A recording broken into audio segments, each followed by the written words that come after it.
Uus hommik, vaatan tagasi veel Bilsteinile ning jätkan siis ronimisega.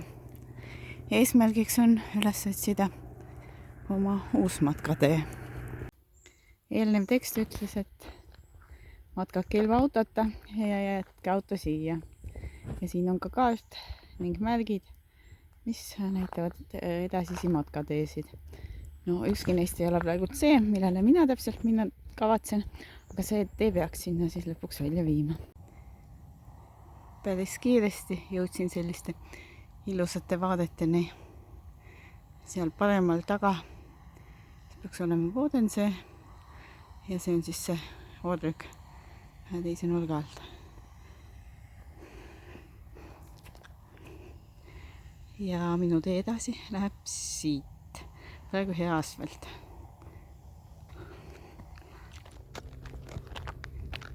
Ja olengi kätte saanud matkatee, millele jõuda mõtlesin. Vaid 3,5 kilomeetrit minu majutuskohast.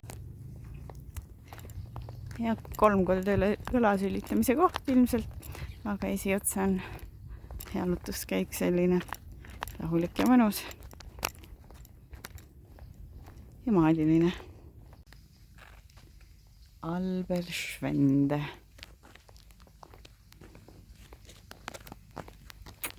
Aga kui natuke rääkida sellest kohast Austrias, kus ma asun, siis on Vorarlberg.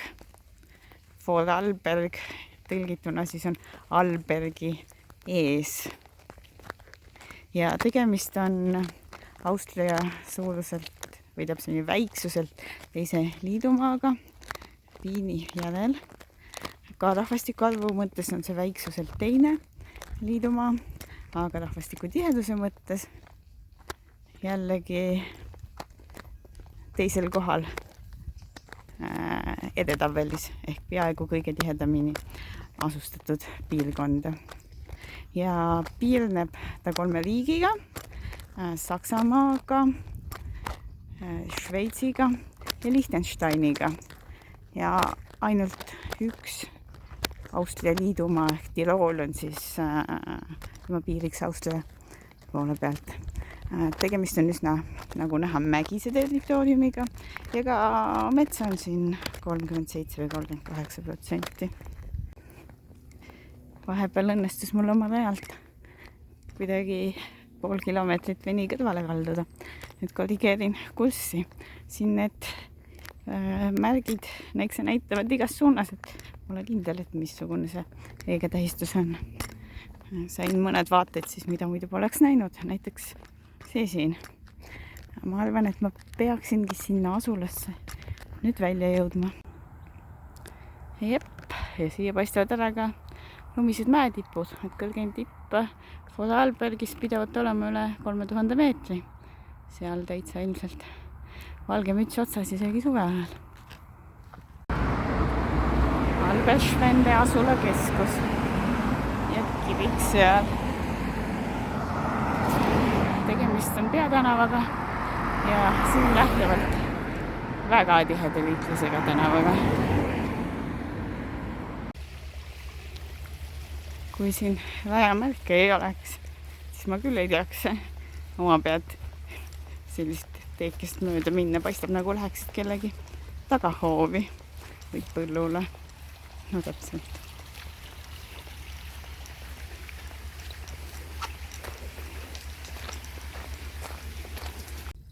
Vaata, millised uhked linnud siin kellegi aias.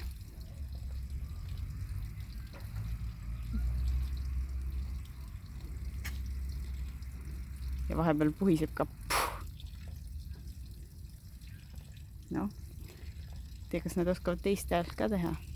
Tegelikult oskavad, enne ma kuulsin, vist pahandas keegi. Aga nüüd on vaid selles suhtes. Siin toimub miski lehmade ajamine. Pean vist vähekene oma järjekorras ootama. Kui nad ei taha üldse minna, jäävad seisma ja vahivad mind, nagu mina vain neid. Päris suur mesitaru, pole nihukest kohe näinudki. selle kohta peaks vist ütlema, et Vorarlbergi külamaastik.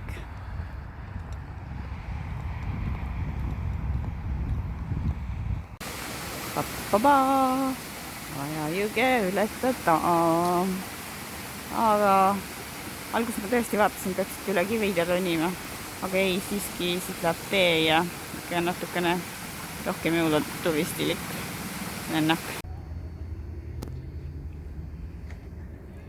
All kiriku juures on vist kellegi matus. Paistab üsna palju rahvast olema ja muusika kostub ka selline.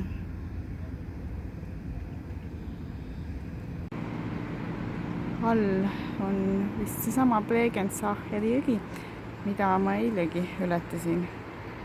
Üsna kuivanud teine, aga jõe ületus on selle poole pisut sirgjoonelisemaks tehtud. Kohe on näha, kust minna. Naturpark Nagelfluhkette.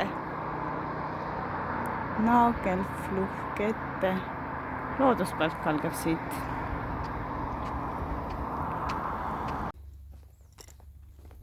Ja hakkangi lähenema Lingenaule, oma tänasele sihtpunktile. Võimsate mäemülakate jalamil asub see.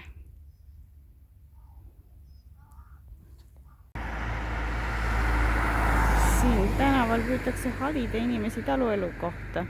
Näiteks siin on üks vahva koduloomade nahkade väljapanek ja siis klapikeste all on ka peidus vastused, et mis loomaga on tegemist. Aga see must siin näiteks on siige. Muidugi ei oska tõlkida. Aga on ka metsloomade kohta. Metslooma siuke kuju ja siis nimetus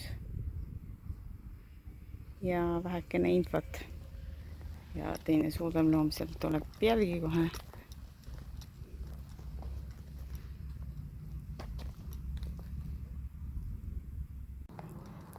Ees on Lingenau kirik.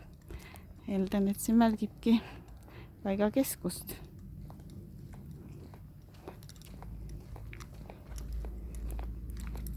Mitte just väga suur asula, päris väike.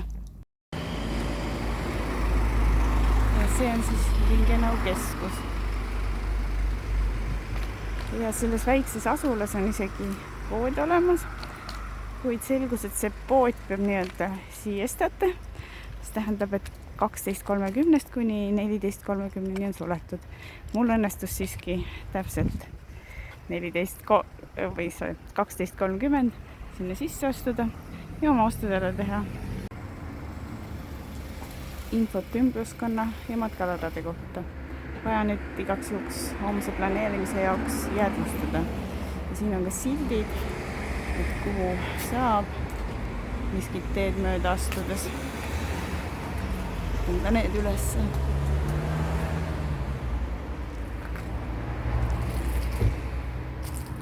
Ja teisel pool on siis minu külaliste maja Lööven. Ja ka hotelli õnnestus päris varakult sisse saada. Check-in pidi algama kell 4, mina olin kohal enne kella 1. Mees seal ütles, et ei tea, kas tuba on valmis, aga ma näen, et tuba on kenasti valmis.